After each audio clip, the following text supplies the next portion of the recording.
Welcome into On Texas Football and Lunch with the Coaches. I've got Coach Bob Shipley and Coach Bryan Erwin here with me today. Thanks also to our sponsor, that is Laura Baker over at Keller Williams Realty. We'll tell you more about how to get a hold of Laura later in the show. Guys, Texas wins 20-10. Let's recap a little bit of what y'all saw from that game on Saturday and then look forward to Kentucky, where Texas is at in the season. And we'll go from there. Let's start on offense and a little bit of a review here. Bob, your take on what Texas did against Arkansas offensively. They kind of sputtered out of the gate, but I thought they finished kind of strong.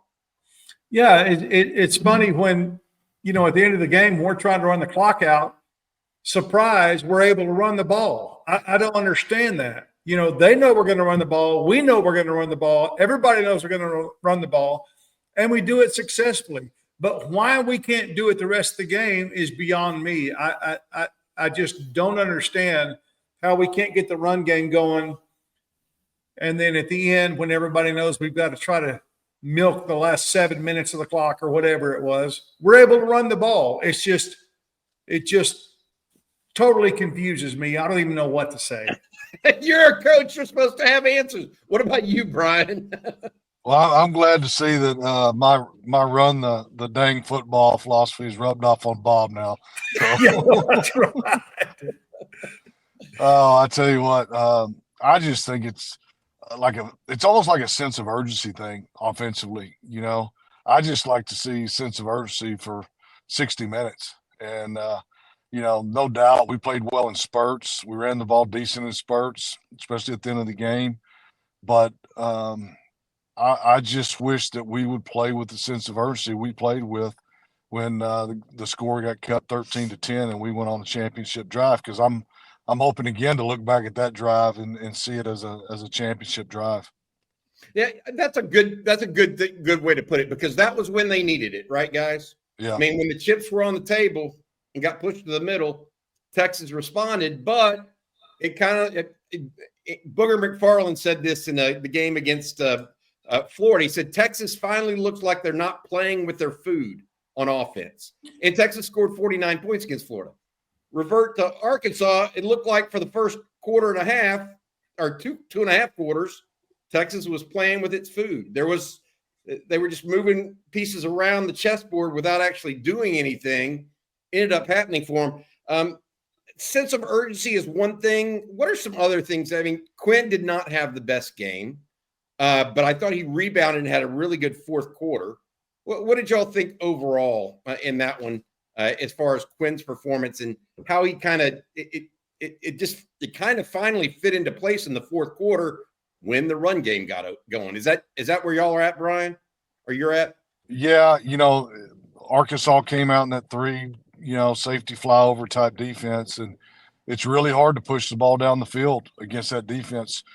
So many times y'all thought TV replays showed the end zone copy and you could see what Quinn could see down the field, and there's nothing there a lot of times. And so he did a good job of, again, checking it down. I know fans are getting frustrated with that, but you got to take what they give you. And I don't have any problem with that. If we get the ball spaced to our backs, get it to Gunnar Helm, check it down where it's got to be, because pushing the ball down the field against that defense is impossible. They're playing, a cover two with the middle of the field closed, and that's very, very difficult to get your intermediate and deep throws. One positive I saw on Quinn, I don't know if anybody else recognized it or sensed it, but I felt like his velocity was better. I really felt like the ball was coming out quicker and with a ton more velocity. So I don't know if he's getting 100% healthy off that injury, but I really sensed that. Huh. Bob, did you notice any change in velocity, or was he just stepping into his throws maybe a little bit better? Yes. Yeah, I thought he did a pretty good job of flinging. I was a little disappointed, when he tried to throw that window throw, which you usually see against cover two, when there's about a 10-yard window where that receiver is going to be passed off from the corner to the safety when they were running that 3 deep look. And he put too much air into the ball. He knows better than that. Now, maybe it was too far of a throw for him to be able to throw it on the line. I'm not sure. Maybe he doesn't have the arm strength to do that. but it looked like it was going to be a great play, a great pass, but the safety had time to come over the top and make the play on the sidelines. That's the kind of throw you have to throw on a rope if you have a strong enough arm. But it just befuddles me that, we see a 3-deep secondary and we're not able to run the ball. Or, to me, if you're running a 3-deep, there's a couple things you can do against that if you're just bound and determined to throw the ball, and that's throwing intermediate crossing routes. There's a lot of room underneath. If they're dropping 3 guys deep, and they've got 6-man front, that leaves 2 guys, plus maybe some dropping linebackers, to cover the intermediate crossing routes. And not only that, but running maybe a deep dig to take the free safety and then throw a skinny post over the top. But we couldn't do that because Quinn looked totally lost he looked totally out of sync when he was trying to throw the deep ball. It just looked like he was just throwing it up and hoping our guys could somehow run under it. And that's a little bit discouraging when, your starting quarterback on the number 3 team in the country can't throw the deep ball. That's concerning. So I don't know that we'll see. I think we'll see people daring Quinn to throw the deep ball because he's not throwing it very well at all, and I don't think you can throw it deep against 3 deep. You shouldn't try to do that. Take what they're giving you, and throw the intermediate routes of stuff underneath, and hopefully you can shake a tackle and, make a long play. But even at that, you're getting positive yards instead of trying to force the ball, just throwing it up in the air. And I think y'all both make good points in that, look, there's a way to improve short yardage and run the football if you have a wildcat quarterback that actually has the ability to run. Quinn's can be a functional runner at times, but that's not what he does. Arch actually has that lower body, has some speed to him, all of that stuff. The other thing I would say there is that Quinn, you talk about, the pressure that he receives. That's the thing with me that still to this day, you light up Quinn Ewers right now, you're either going to get a self-sack or a quick check down that you may want. He's not evading pressure much. His first reaction to pressure is not a good one. I was trying to explain this to people on Coffee and Football the other morning. It's one thing to be bad against the pass rush, but your first move, I don't care what it is, has to be the right one. Because if the first one's wrong, everything from there on is going to be wrong. You don't get second chances, right? Not in the pocket when everything's coming around you. Your first move to pressure has to be right. So that's where he doesn't give himself enough of a second chance, or his offensive line a second chance frequently enough. But all right, guys, that we talked about Quinn a little bit enough. I think I want to go to defense, if y'all don't mind. Because Sark in his Monday press conference talked about Alfred Collins, talked about Jahdae Barron, talked about those guys and how much they've meant to this team and what they've done. Arkansas is not a bad offensive team, guys. They were averaging 450 yards a game. Texas held them to 236. Defense wins championships. I guess that's the old axiom. Bryan, what do you have to say? Yeah, I think, like we said a few weeks back, changing the guard within the program, the defense is leading the team. They're leading the program right now. I think they are playing with the sense of urgency every down, every series, like the game's on the line. And that's what we're wanting to see from the offense, is that same sense of urgency. Every play, we used to say one play, one plus. What's the most important play? This play. Let's get a plus on this play. And I think the defense is playing with that kind of energy, that kind of urgency. No doubt about it. Co-defensive players of the year, Alfred Collins, Jahdae Barron. What they're doing, along with the rest of the guys, playing hard, playing fast, and just minimizing the opponent's scoring opportunities. We're good enough on defense to win a championship. There's no doubt about that. The question is, are we going to become a complete team in order to win a championship? What do you think, Bob? Well, I think it's difficult when you come in with a head coach who's an offensive guy and everything revolves around the offense. And if the offense isn't clicking, we're bitching, and that's just that's a mindset that needs to change, because when your head coach is an offensive guy, but your defense is leading the team, that's not always a bad thing. No. That's a good thing. I would a whole lot rather have that situation than have to outscore everybody you play because your defense sucks. And you got to win. You got to score 40 or 50 points to win a game. That's a frustrating situation.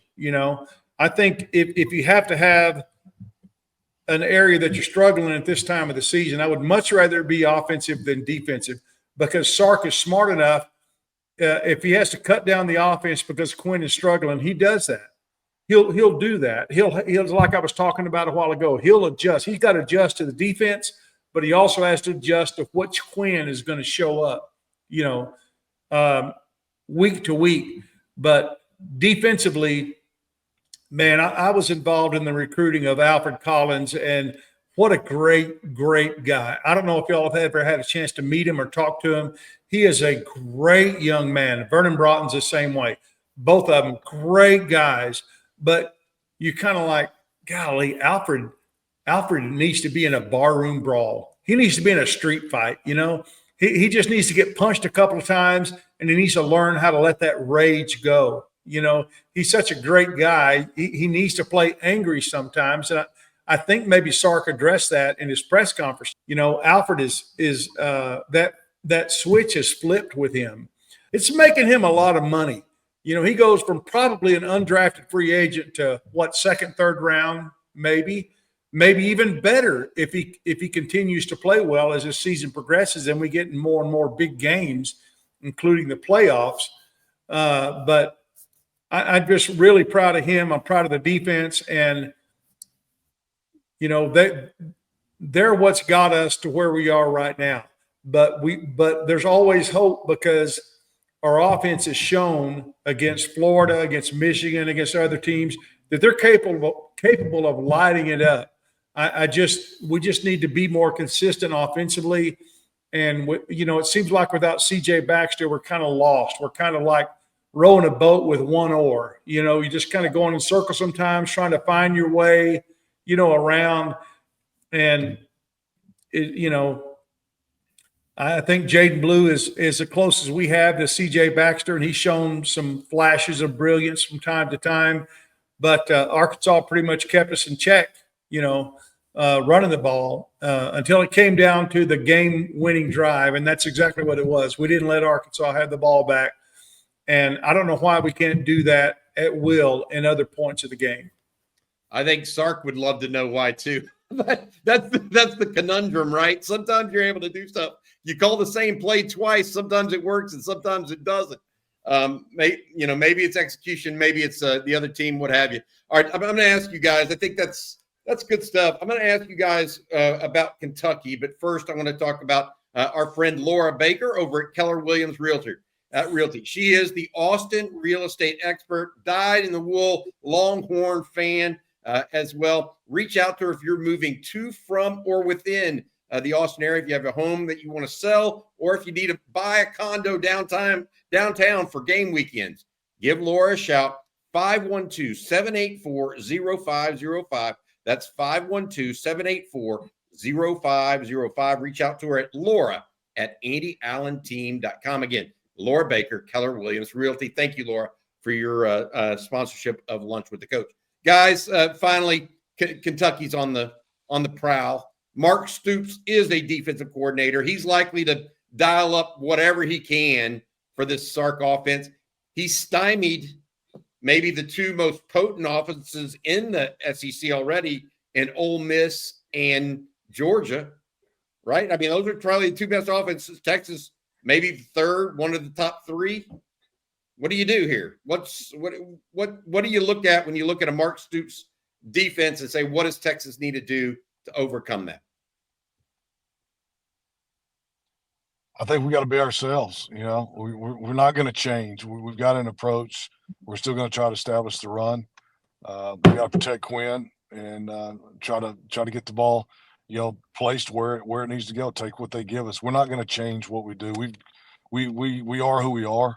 I don't see them coming in playing the flyover look like Arkansas did. I think that favors us, in a way, if they come out in a defense that resembles something like, Florida played, with a true, two safety look, cover 4 type situation. I think the side of the ball that concerns me the most is their offense against our defense. And we've been bragging about our defense, but these guys run the football. I've been watching them since he got there. They are physical. They're going to run the football. I saw them play Ole Miss. I saw them play Georgia. I haven't seen them play a whole lot since. I said early in the season, the 2 games that worried me the most on our schedule, I said this before the season started, was Georgia and Kentucky. And I think Kentucky is such a fabulous team at running the football. They're committed to it. They'll run it on any down and distance. So they're going to play keep away. They're going to shorten the game, and they're going to try to get to the fourth quarter. That's high. That's pretty lofty discussion there. They've only won 1 SEC game at this point, and that is the win over Ole Miss. But to your point, they may be the team. Maybe they're like Mississippi State that just wants to play keep away. Brian, what do you think, Bob? Yeah, I think that's a great point, but I trust Sark as an offensive coordinator more than I respect Mark Stoops as a defensive coordinator. I think that Sark will be able to figure out what Stoops has dialed up against us and be able to counter it. It's just going to come down to whether two things offensively for us, whether we can run the ball and whether Quinn is on. One of those two has to happen. If those two are not happening, then it's going to be a very, very long Saturday afternoon for us in Austin. But I feel like this team knows what's at stake, and they know since the loss to Georgia, they have no room for error. And so they need to come out and have a resounding defeat of Kentucky when they come in. I think Sark will be dialed in. I hope Quinn is dialed in. It'll probably most likely be his last game at DKR, along with the rest of these guys that'll be leaving the program after this season. It's a big deal. Don't take that lightly, because those seniors going through what they've been through over the last 4 or 5 years, or 3 to 5 years, it's a big deal to end their last home game at DKR with a win. So I feel good about this game. It was a game that I was really worried about. Kentucky hasn't performed like I thought they would, as consistent, but they are a scary team that could sneak up on you. Just as we've mentioned, look at the scores. They beat Ole Miss. They've been really close on a lot of other games that they've lost. They're a team that could come in and ruin your whole season if you're not ready for them and you don't have a plan for them. Georgia beats them 13-12 and scored on the last possession to beat them.